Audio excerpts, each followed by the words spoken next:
I like to say it's a hurricane over real estate right now. I do think the economy is weakening, and I have some concern. Bill Ackman and Barry Sternlicht, big names in investing, are sounding alarm bells about real estate. Ackman, who leads Pershing Square, a big deal company on Wall Street, says real estate bankruptcies are coming fast. He's worried about the huge impact it could have on the economy, with tons of money on the line. Meanwhile, Sternlicht, head of Starwood Capital Group, a mega fund with over $120 billion, sees this crisis as a super dangerous storm, like a Category 5 hurricane. To understand what's happening in the real estate world, we should look at how it connects to another important factor: interest rates. Real estate works a bit like a savings account that gives you a regular flow of money year after year. It's kind of like having a job where you get paid a set amount regularly. For instance, think about owning a small apartment complex. Every year, it brings in $100,000 in rent, like a steady paycheck. This steady income from the building is what we call its income stream. After subtracting any expenses like repairs, taxes, and maintenance, what you're left with is your net income from the building. Now, let's talk about how interest rates factor into the equation.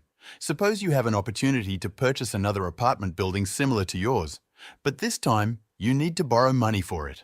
The amount you have to pay back each month, known as the mortgage payment, depends on the interest rate charged by the bank.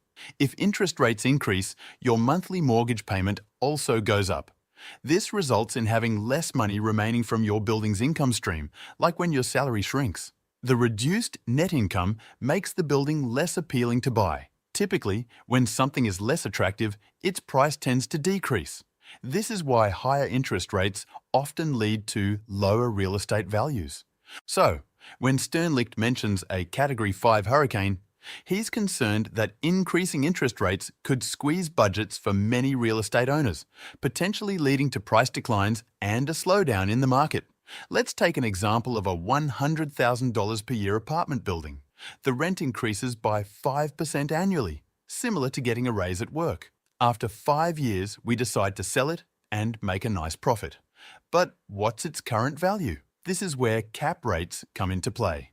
Essentially, cap rates provide an estimate of a property's value based on its annual income. Think of it like a price-to-earnings ratio for stocks, but applied to buildings.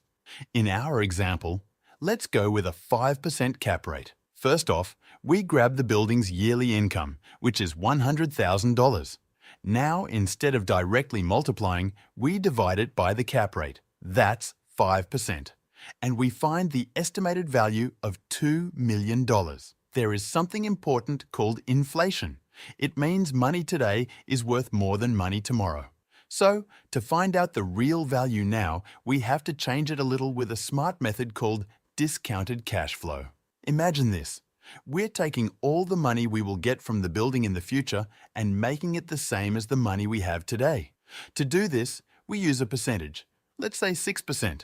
After some math, our small apartment building is actually worth about $2.28 million today. Now, let's see what happens when the percentage is different. First, we raise the discount rate from 6% to 7%. Think of it like a higher tax for bringing future money to today. This makes the building worth $2.18 million, which is $100,000 less. But there's more trouble ahead. Investors now want a bigger share of the profits, so they ask for a higher cap rate when they buy the building in 5 years. We increase it from 5% to 6%. This means the building will be worth less then, bringing down its value to $1.89 million now. Let's keep going. We raise the discount rate to 9% and the cap rate to 8%. It's like a storm of interest rates. This time, the building's value drops to a shocking $1.41 million. You see, even though the building still earns the same amount, higher interest rates make its value drop. That's why Sternlicht and Bill Ackman are worried. Higher rates could make many real estate investments less valuable.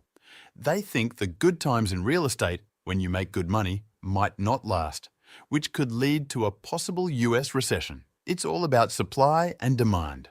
When interest rates go up, some folks may hesitate to borrow money, and this could slow down the construction of new homes. Less construction means fewer homes available, and that might cause rents to go up, keeping the real estate market strong. At least for a bit. However, if the economy isn't doing well and people are losing jobs, the situation could flip.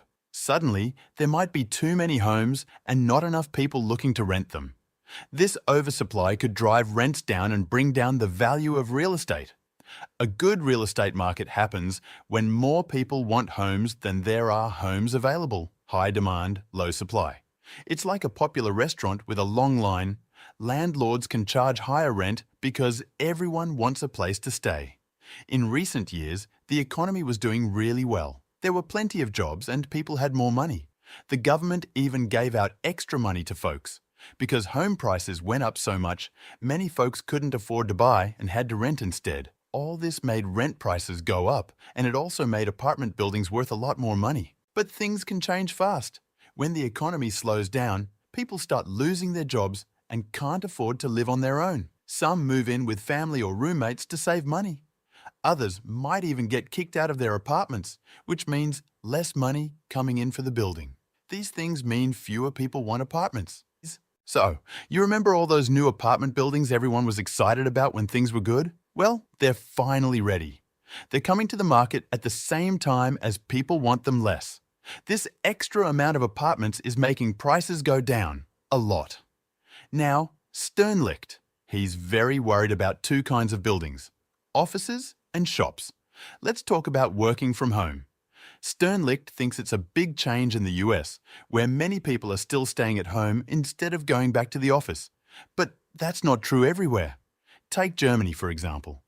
Their office spaces are pretty much full, showing that folks are back at it. Even in places like the Middle East and Asia, offices are buzzing. Seems like remote work hasn't quite taken over there like it has in the US. Sternlicht predicts a split in the US office market. Fancy new offices. They'll likely stay busy because people like working in nice places. Older, less cool offices. They might end up empty, like empty fields. They could become parks or something else.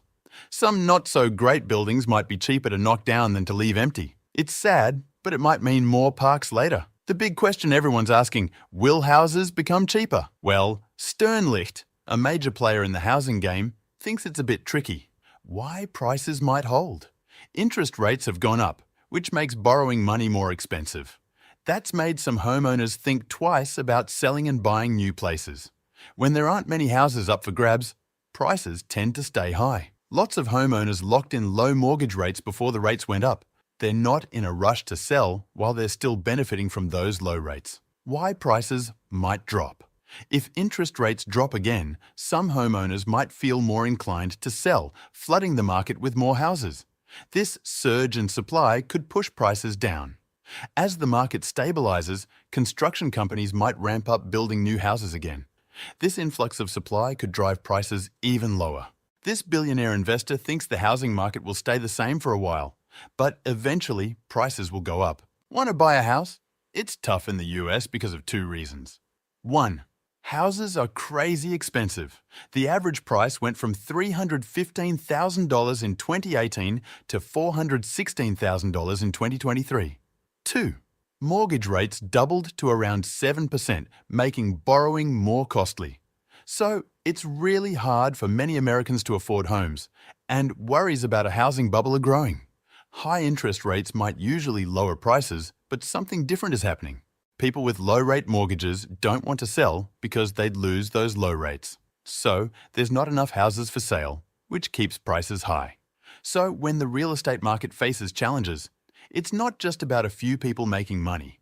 It affects everyone, both rich and not so rich. We should consider both the positive and negative impacts when things get crazy in the housing world. The next year and a half might be tough, like a hurricane, as Sternlicht suggests. But there's hope. If you can wait until 2025, there might be good opportunities. Remember, investing is a long-term journey, not a quick race.